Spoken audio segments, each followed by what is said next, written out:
Good morning guys, good afternoon, good evening, welcome back to my channel Gala.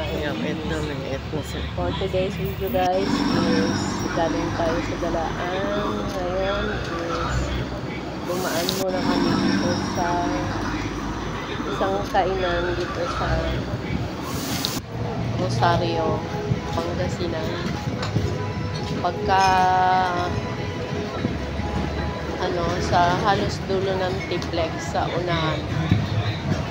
Ngayon, ito guys na mga pagkain na ito is ipinapaluto.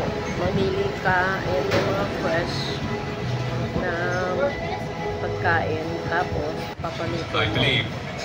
Ayan ang harap.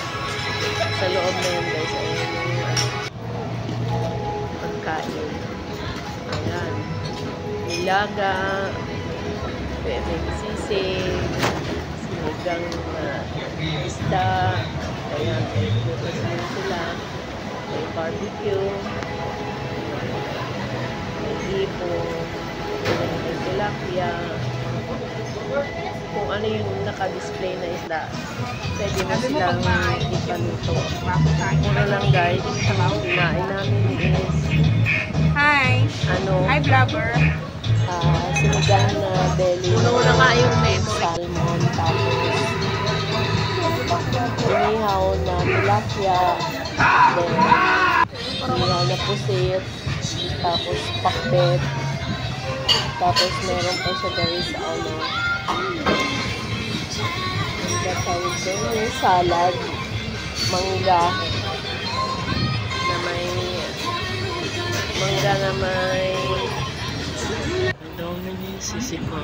may bagoong, may itlog na maalat, tapos kamatis. Ayun, hindi ko na guys binuhan yung pagkain na grades lang siya guys ng 1 to 2. Ang dami nang nakain guys sa bawang sarap ng luto nila. Kaya if ever na madaan kayo dito, galing kayo ng Baguio or galing ng Pangasinan, ayan guys,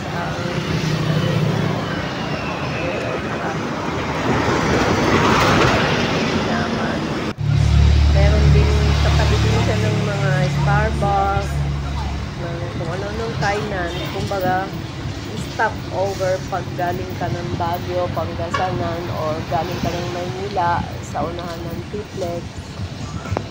Pwede ka dito guys magkain. Ayan yung CR nila. Maganda at malinis. May nag-maintain sa loob. May outdoor din sila. Yung sa harap ng malaking TV sa outdoor. Tapos yung sa loob, yan kubo.